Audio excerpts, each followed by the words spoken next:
Welcome Sthembiso Phakathi, the Head of Organisational Effectiveness at Absa Group, and Heather Harington, the Human Capital Executive at IQ Business. It's great to have you here.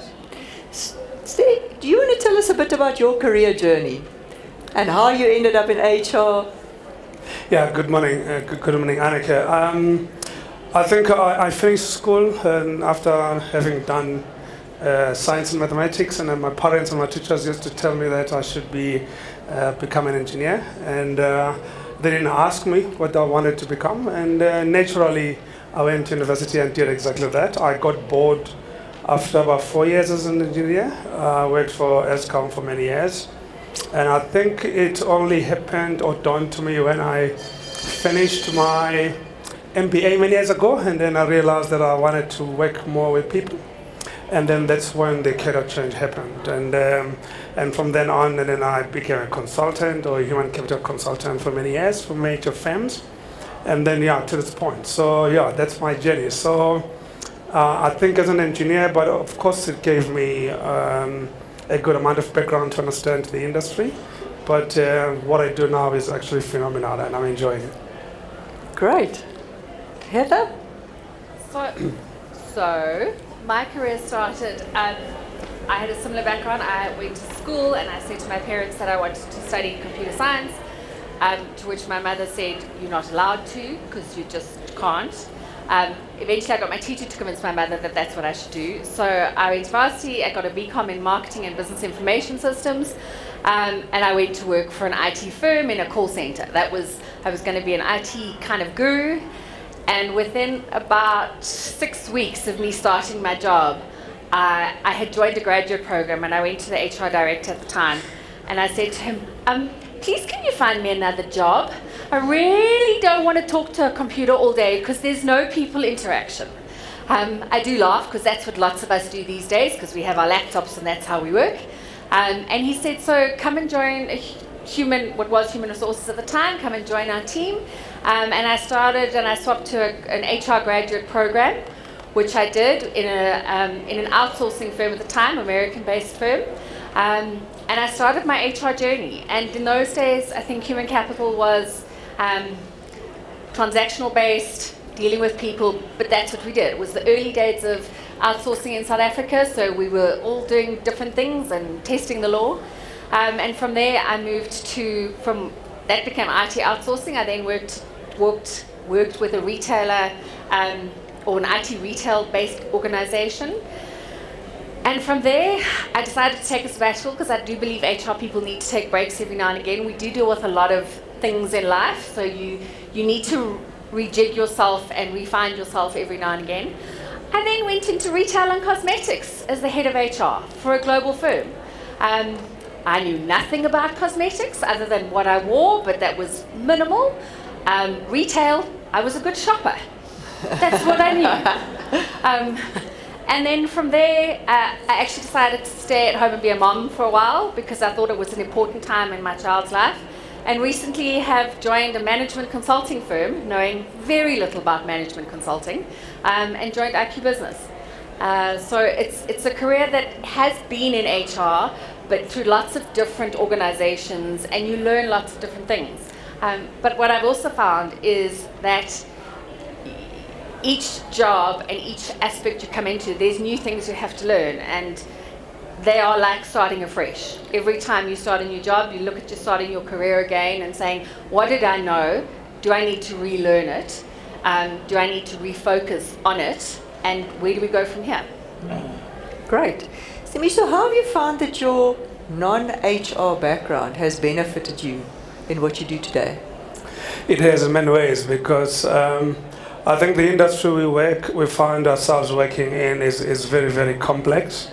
And some of my clients as a human capital advisor or consultant have been in the energy sector. So, and by the way, I didn't say this before, when I was an engineer, I hated HR people because they couldn't get anything done, and the processes were cumbersome. They took long to do everything, and I hated HR. And I never imagined I would end up there.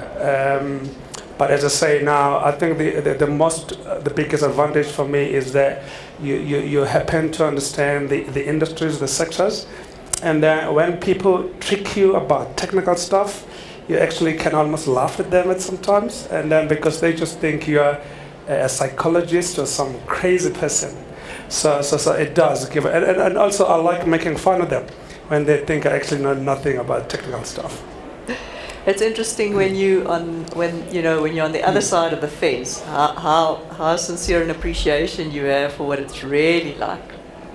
And Heather, in your case, how has your marketing and your non-HR background, how has that been beneficial to you? I think the biggest aspect is I've always found not having a base understanding. So I'm not a psychologist. I've never studied any of the humanities. I've studied labor law. But all those aspects, human capital, being in HR, is not only about people, it's about the business. It's about understanding what exists in the business, how the business works, the economics, the commercials. One has to look at it as part of it, because you want to be, and we need to be strategic partners in our business. And in the different organizations that I've worked for, you find there are different roles that one has to play at different times.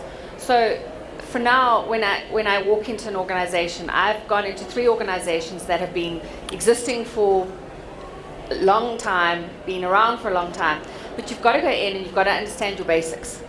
And going back to basics is saying you can come in at a senior level, but that doesn't mean that everything's right.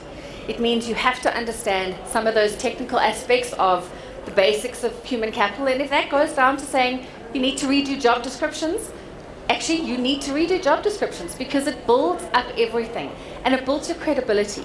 But what it's also done is, based on my marketing and my other aspects, I've delved into different things. I've been the project manager of an office renovation in one of my companies. I've headed up breast cancer awareness. So you pick up the aspects that you like, and being on an economist side and a COO kind of aspect, you pick up those in an HR capacity and you make them work. But the critical thing is to understand your business. Whatever business you're in, whichever organization you are in, you need to know what that business does and how they do it. Because I can go and take anything I like from a new technology in HR, new everything, but it's got to fit my business where my business is at the time. Absolutely. And so when you started, Sthembiso, what were the gaps coming from a non-traditional background? Were there any gaps that you found, and how did you bridge them? How did you go about that? Yeah, absolutely. It was understanding HR jargon. HR people like useless acronyms, and I used to pretend I'm a slow learner, so I used to insist that they actually spell out what they're talking about, even if I knew what they were talking about. So of course, and also as an engineer, I didn't understand the people practices in terms of business processes. So that was the gap. So I had to teach myself to learn HR processes and people practices and Labor Relations Act, Basic Conditions of Employment Act, and just read and read and read and read. Because my qualifications didn't matter. I just think that to understand the people processes, you just use common sense. But obviously, I had to understand those processes. And then over time, I began to learn that actually it's not that too technical. It's more common sense and logical thing. And I always say that, people that are in HR, it's not that the people that like to work with people, everybody works with people. Whether you're selling chips or selling potatoes or doing marketing, everybody works with people.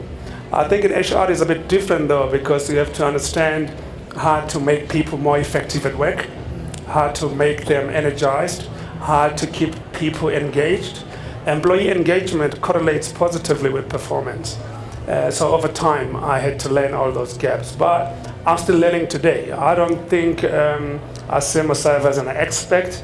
I'm just passionate about org design and culture transformation, but there's so many things in HR that I'm still learning today. Yeah, but I think you're right. There's a lot of logic and common sense, and also you ask. When you get stuck, you ask. Heather, and in your case, I think that's so true because I'm a generalist by profession. And I've chosen to be that, but you can't know everything in HR. You can't know everything. I'm not up to date always on the latest judgment in the labour market, but you go and understand and you go and read, and it is a constant journey to read. And I also think it comes into understanding and reading not only the HR aspect, but also the business aspect, because that's critical. When I started in 3 of my new firms, I've spent the first 2 months just pulling information of, and maybe really arb, and I am saying that, you just kind of think, what is this and what are they talking about? But you go and read. And I also feel something that has always been taught to me, there is no stupid question. If you don't know something in an organization that you're working for, whether you're an HR professional, whether you are the CEO, and somebody's talking in jargon, ask the question. Because I think it's really important to make sure that you are understanding what you do. And I think in everything, in all aspects of life, educate yourself. Learning and relearning is part of our generation and part of what we all need to do. It's not constant. You can't come out of university at the age of 20 or 25 and say, oh, I don't have to study anymore. Our world is changing every day. When I started working, a cell phone was a brick. It was large, it was heavy, we didn't own them, you were so special if you had one. And now what do? Now we can't do without them. But the technology on it and what you can help for yourself, so that reading and that thirst for knowledge, you've got to have it. I think it's critical in any career, whether it's a human capital career or whether it's a business career. Continuous learning, upskill yourself, know what you want to do, because you can swap careers. You can do different things, and you're a prime example. There's many more examples of non-linear careers and non-traditional backgrounds, and I find that's hugely beneficial. You touch on another important point, Heather, and that is the link between your business strategy and your people strategy, because they clearly have to be very closely interlinked. And so I think they are very closely interlinked. I think as I've grown in my business career, you kind of think, oh, I've got to go in, and at a senior level you're going to write a strategy and you're going to do that. But I've also learned you've got to make sure that organizationally your strategy that you're writing, that the organization is ready for that strategy. It cannot be this pie in the sky stuff that there is no link between what the strategy is. And I am a strategist as well as an operational person. So I know that whatever I do has to link up. And the business has got to link, because if I can't make that link, the business may not make it either. And I think strategy and human capital, the business has to have a strategy, and we have to work with that business on our strategy. We guide each other, we learn from each other, we learn from the mistakes that we make, and that's what's important. So what advice or tips would you have, Sthembiso, for HR professionals out there? Yeah, I always say that almost to work in the HR space or fraternity is more like a calling than a profession. You have to have passion to see others grow and develop. If you don't like that, if you do HR or work in HR or take it as a job, you're probably gonna find it boring at some point in your life. That's my first advice. And also to Heather's point, continue to allow yourself to learn, because as we've listened to other areas in this conference, industries are evolving, technology is there, and we cannot continue to do the same things the same way in traditional ways. So if you want to move up with the curve and keep abreast of the pace at which the world is evolving, and HR is probably for you. The other thing that I want to add that she has already touched on is that if you think you're going to divorce yourself from strategy, you're probably in the wrong job, because people practices is about understanding the strategy of a firm and understanding where the company is going. Most companies, people account for about 50 to 60% of cost, and they play a very vital role. If you don't understand what the strategy is and what the people strategy is, you probably are not going to succeed in HR. So it's not just about passion, but it's also linking the people processes, the strategy, and the long-term vision of the firm. Absolutely. And I think your point around learning, the point that both of you made, is key. And one of the best ways to learn is to teach. So I find it interesting that there's a lot of HR professionals who are asking for more mentors, because of course it's good to have a great mentor. And I was going to ask you, for all the HR professionals out there looking for a mentor, what advice would you give them to be mentors in their own right? Because no matter what level you are, or what part of the business you are in, I think you have an opportunity to teach and to share, as you say, those that you work with. So have you got any suggestions or recommendations for HR professionals who are looking for a mentor, and what they can do in terms of being a mentor themselves? Yeah, absolutely. I've been very fortunate that I work with other academic institutions. I've been teaching at VETS for many years now. So, like I said earlier, if you've got passion to see other people develop and grow, you probably will thrive in this space, because it's all about taking your knowledge and transferring it to someone else. I also am fortunate to be able to supervise many young entrepreneurs and young professionals through the academia and in my private life. I always say that as HR professionals, we must work in such a way that we render our jobs obsolete. If you grow your job in HR, you probably are doing it wrong, because you should transfer your knowledge so that you're actually not needed anymore, so that you can graduate and move into something else. Work yourself out of a job. Exactly. And I think I look young, but I'm close to retirement now. So I want to create space for others to do what I've done. And also, if you're very jealous about knowledge and selfish about sharing knowledge, you probably will fail in this business. The idea is to make sure that what you know is duplicated and replicated to someone else, so that they can learn what you do. And it's not, when we talk about artificial intelligence or machine learning, it's not about replacing people's jobs. It's about people moving into other things. There's just so much to do in the industry and sectors in which we work. So don't be so selfish about holding on to your job. Transfer knowledge and move on to something else.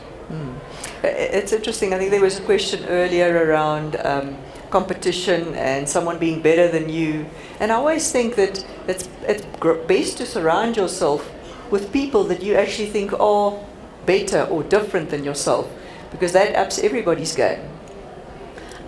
I think it does, and I think part of my learnings through HR has, one of the biggest learnings that I take away is when I started in my career, I always thought HR people have got to be the nice, soft and fluffy people, make everybody feel good. And I've learned that empathy is one of the biggest factors that you have to have for people, but also honesty comes into it as well. Being a mentor to people and looking for a mentor, part of it, it's a growth journey, but the person who you choose as a mentor needs to be honest with you. It's not something where some people want to have a mentor so that it sounds great and it sounds awesome. They actually don't help them grow. It's a tough journey to be a mentee and to be a mentor. And it should be something that you find value out of and take the learnings out of it. You know, as HR professionals, we often are helping others because that passion that we have for people is there. But sometimes we also don't look to help ourselves. We put ourselves last. We kind of think, I'll get to myself at the end of the day. But sometimes you have to put yourself first. You have to make sure that you are qualified to be there. Mentoring is, you can do from as you're a graduate to mentoring somebody in the community to as you're a CEO, mentoring another CEO. It can stem from so many different spaces. And it can be a person who's on the same level as you. It can be a person who's more junior. It can be anybody. And take that mentoring, and I do believe in playing it forward. I do believe that if I can help somebody and then they can go and mentor somebody else, it's an important facet, because it builds a community, and that's a community in your organization or a community where you live. You've got to take that and build South Africa, because I think that's a really important part of where we need to be today. Definitely. So, can I ask if there are any questions that the audience would like to pose to our panel? There's nothing. Can I answer that? Go for it. There's nothing wrong with studying HR as a profession, but the traditions of the people that study in HR are actually changing. I was saying to my friend the other day, just like in politics, the most successful politicians didn't study politics. So we are not actually shooting down or discouraging people from studying HR, but we are saying you do not have to have an HR qualification to be successful in HR. And then we are seeing more and more people doing the same. And also, to Annike's point earlier, when you are exposed to other sectors and industries, you actually begin to understand other areas that are outside your comfort area. I think so as well. I think studying HR would have been a huge benefit, and I watch my teams and the people that I work with who studied it. But I also find is you need to study further, because the stuff that's changing is our courses sometimes at university or when we study are not evolving quick enough, because technology is changing, aspects are changing in HR, so you need to just keep yourself informed. I think it can be a mixture of both. I love working with people who've studied HR, because you kind of learn new things every day.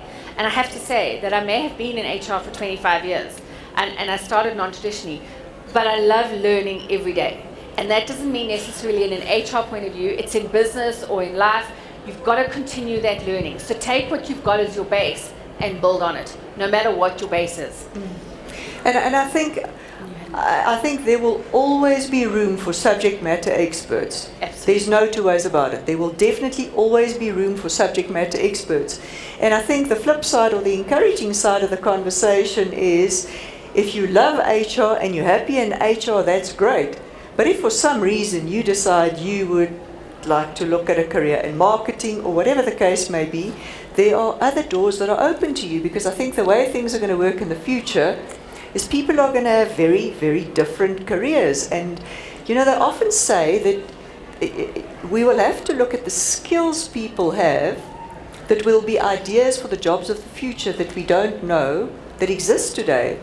And if you look at the increasing importance of humans and human interaction versus automation, then I would think increasingly there would be additional or alternative or different careers and roles for people with an HR background, capitalizing on the unique strengths that you have from that perspective. I was trying to think, I think there's one example that I can think of a CHRO that turned out to be CEO.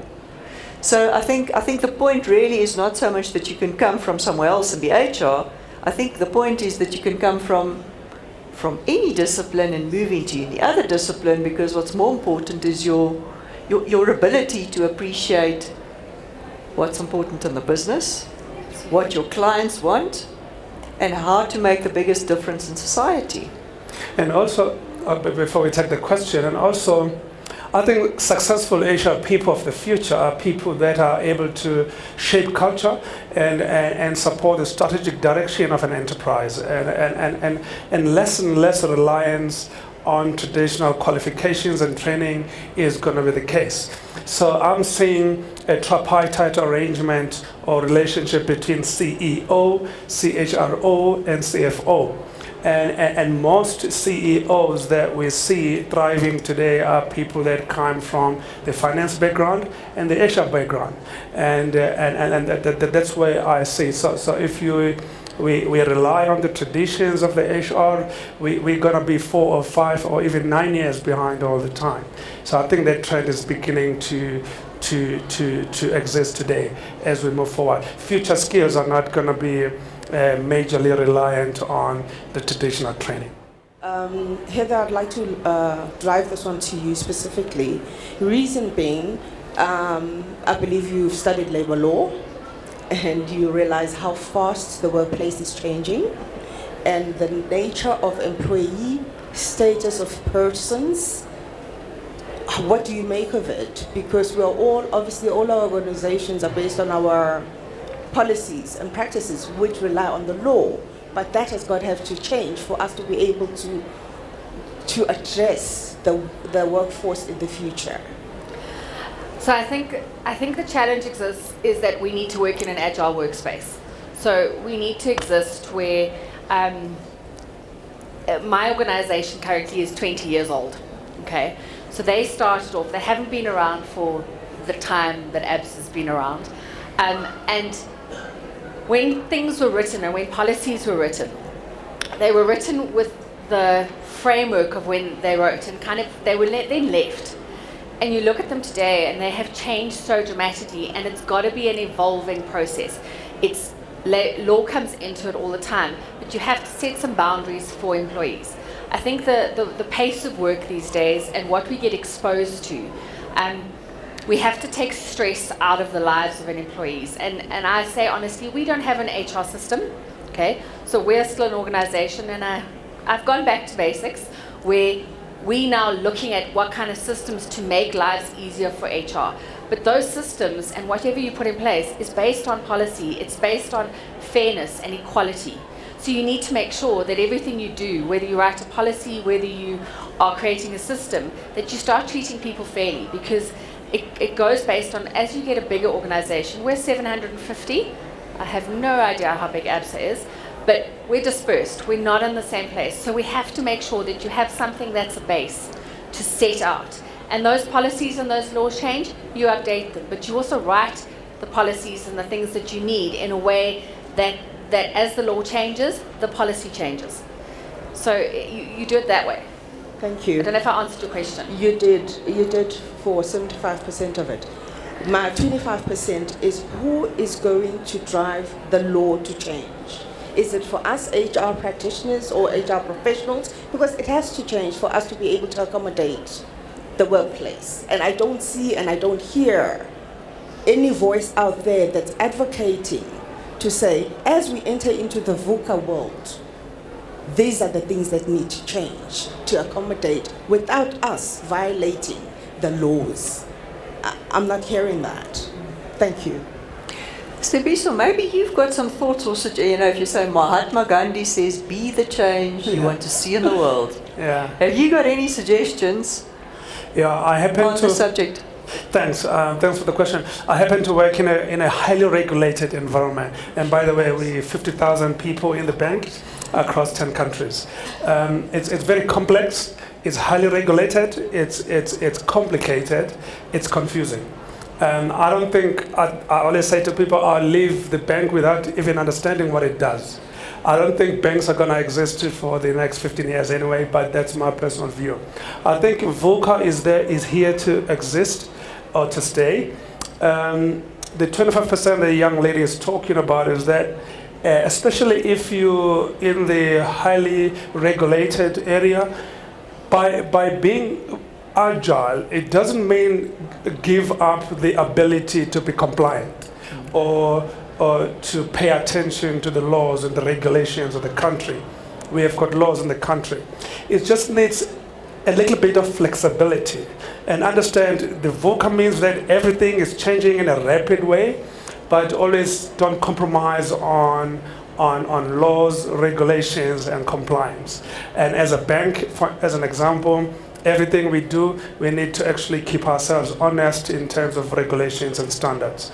And if you work in manufacturing, there's ISO or standardization, and then you don't have to compromise on that. But the one last thing that I want to say is that as a non-HR person in HR, there's just a different way of looking at things always.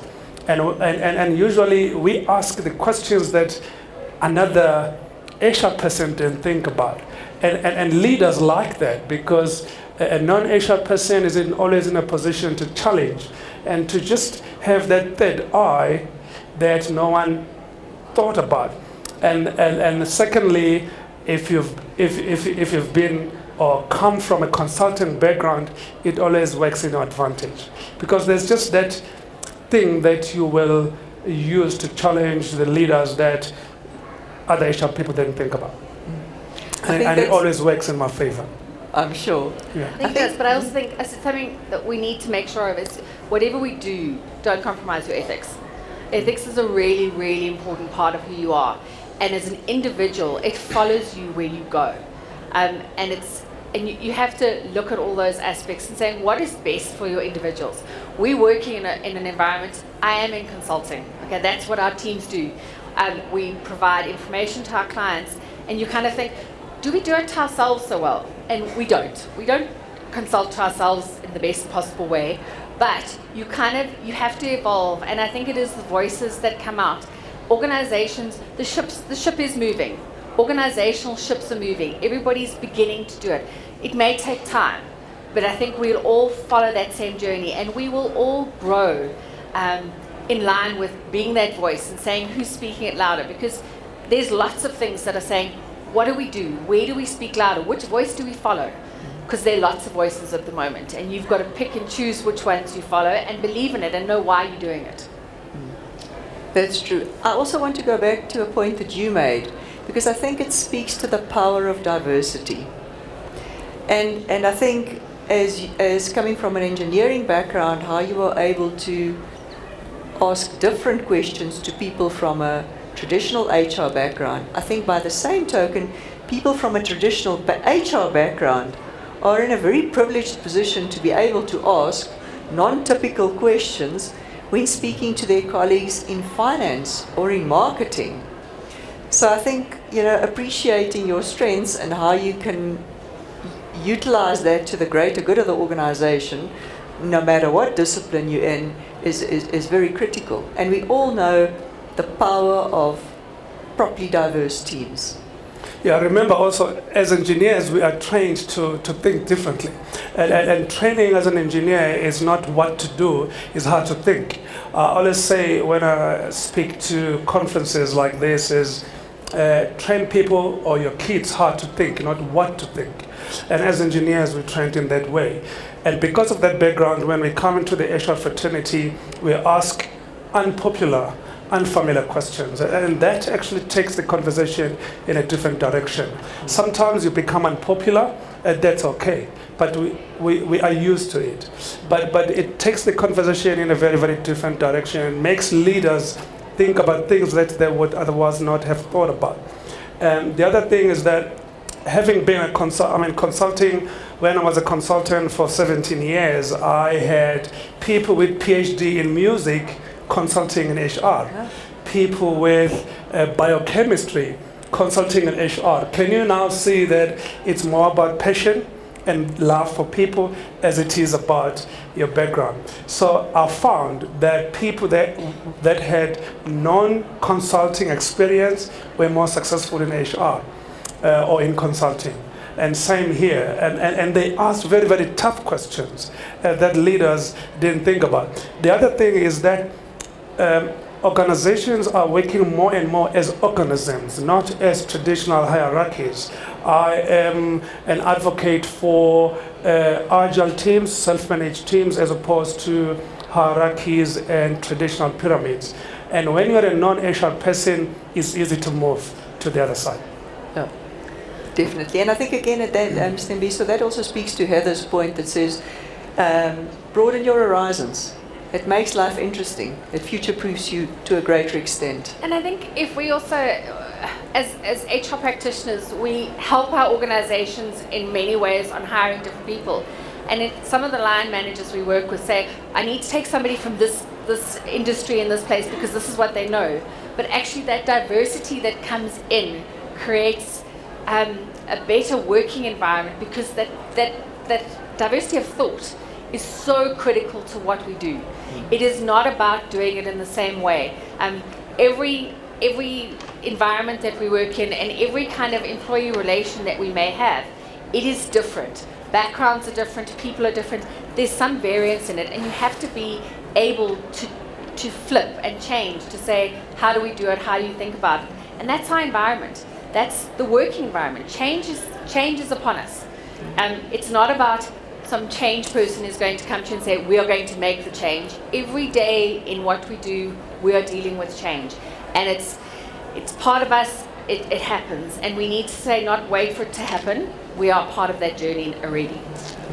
Definitely. And I think you need to make strategic choices to where you can add the most value within the organization. Good morning. I've got a question. As an unqualified HR executive, you... sorry that I'm... No, that's fine. It's true. I just wanted to find out, being the owner of an HR strategy, how do you find the... How do you find the fluidity between you as the strategy owner as well as the implementers? And by implementers, we're talking HRBPs, your HR managers, your HR officers, or administrators. Because the frustration that I have experienced with HR executives who don't come from an HR background is that they don't necessarily always understand the practices or the operations that perhaps an HR manager at one branch might be exposed to. And when there's communication about a change of strategy, it becomes weird, and we start asking ourselves, but how is this going to work, or where does this come from? So I just wanted to understand, how are you getting the implementers of your strategies, that which you own, to believe in it as well?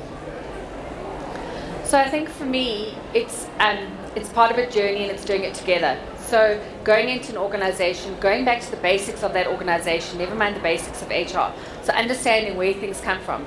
So it's always seek to understand before one changes stuff.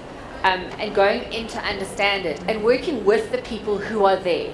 I am not a believer of coming in at an HR level and saying, we're changing this.